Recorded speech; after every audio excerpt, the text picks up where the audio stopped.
যত ভয় দেখাবেন তত আমাদের আন্দোলনের তীব্রতা বাড়বে। অভয়ার জন্মদিন এবং অন্যদিকে 180 দিন সম্পূর্ণ হচ্ছে, 6 মাস আজকে পূর্ণ হচ্ছে এবং সেখানে দাঁড়িয়ে আজকে মৌন মহামিছিল। আজকের এই মিছিল নিয়ে কি বলবেন শরৎগুলো?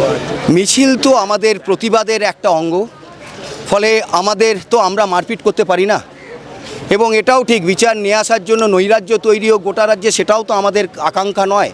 আমরা রাস্তায় প্রতিবাদ করতে পারি, তার জন্য মিটিং হতে পারে, মিছিল হতে পারে, স্লোগান হতে পারে, অনশন হতে পারে, অবস্থান হতে পারে। আজকে অভয়ার কিন্তু 32তম জন্মদিন।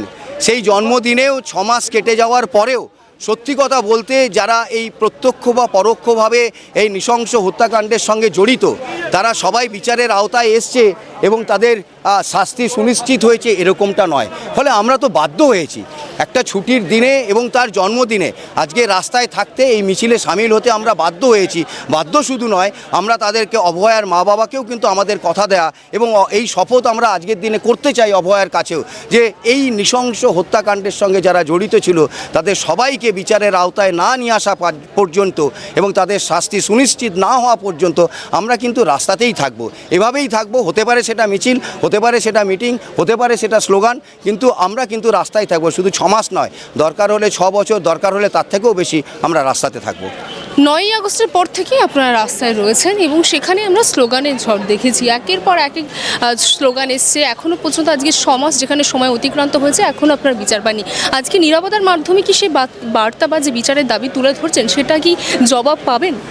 অবশ্যই তাই। নিরাপত্তাও একটা অনেক বার্তা বহন করে, ফলে সবসময় স্লোগান শাউটিং করতে হবে সেটাই একমাত্র আন্দোলনের পথ, তার পরিবর্তে অন্য কোনো আন্দোলনের পথ হয় না, এরকমটা আমরাও মনে করি না।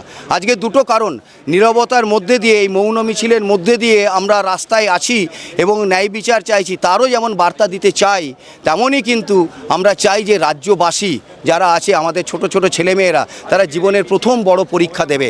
আগামীকাল থেকে তাদের সেই পরীক্ষা শুরু হচ্ছে এবং তাদের এই পরীক্ষার প্রস্তুতিতে কোথাও কোনো এই অসুবিধা হয়, সেইটা যাতে না হয়, সেই জন্যই আমাদের মৌন মিছিল। ফলে নতুনভাবে বার্তা দেয়া যে রাস্তায় আমরা ন্যায় বিচারের আন্দোলনে আমরা মৌন মিছিল করেই আমরা বার্তা দেব যে আমরা রাস্তা থেকে নড়ছি না, রাস্তাতেই থাকবো। এবং একই সঙ্গে আমার পশ্চিমবঙ্গে ছোট ছোট ছেলে মেয়ে যারা আছে, আমাদের সন্তানসম, তাদেরও যাতে কোনো অসুবিধা না হয়, সেটার জন্যই মৌন মিছিল। আজকে আপনার এই মিছিলে অংশগ্রহণ করা নিয়েও প্রশ্ন হচ্ছে, কি বলবেন? মিছিলে অংশগ্রহণ করা নিয়ে প্রশ্ন তো তুলবেই, সরকার তো প্রথম দিন থেকে প্রশ্ন তুলছে। যারা ওই আন্দোলন করছে শুধু প্রশ্ন তোলা নয়, তাদেরকে বাধা দেওয়ার চেষ্টা করছে, তাদেরকে কটাক্ষ করছে, তাদেরকে হেনস্থা করার চেষ্টা হচ্ছে।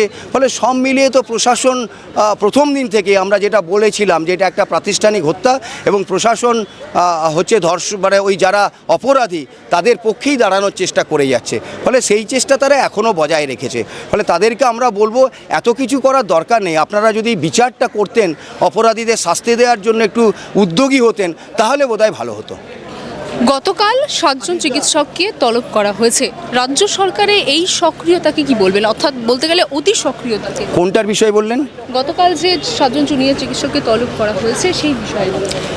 দেখুন, এটাই তো আমরা বলতে চাইছি প্রথম থেকে, যে সরকার হেনস্থা শুধু করছে না, তারা ভয় দেখানোর চেষ্টা করছে।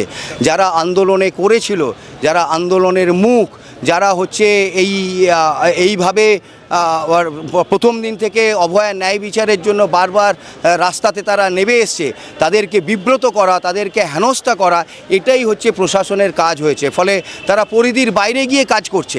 আমরা দেখেছি যে অবশ্যই তাই, ভয় দেখানোর চেষ্টা করছে। যে একজন মেডিকেল কাউন্সিল তার গ্রামের বাড়িতে, সে কলকাতাতে হাজির থাকা সত্ত্বেও তার গ্রামের বাড়িতে অত বড় পুলিশ পাঠিয়ে দেয়, সেটা কিসের জন্য? কিসের জন্য তারা পুলিশ পাঠায়? ভয় দেখানোর জন্য, গ্রামে আতঙ্ক তৈরি করবার জন্য। কেউ একজন ওই পোস্ট গ্র্যাজুয়েট ট্রেনি, তিনি অবসর সময়ে নাটক দেখবেন না নাটক করবেন, সিনেমা দেখবেন না সিনেমা দেখবেন, তার উত্তর চাওয়ার অধিকার কি মেডিকেল কাউন্সিলের আছে?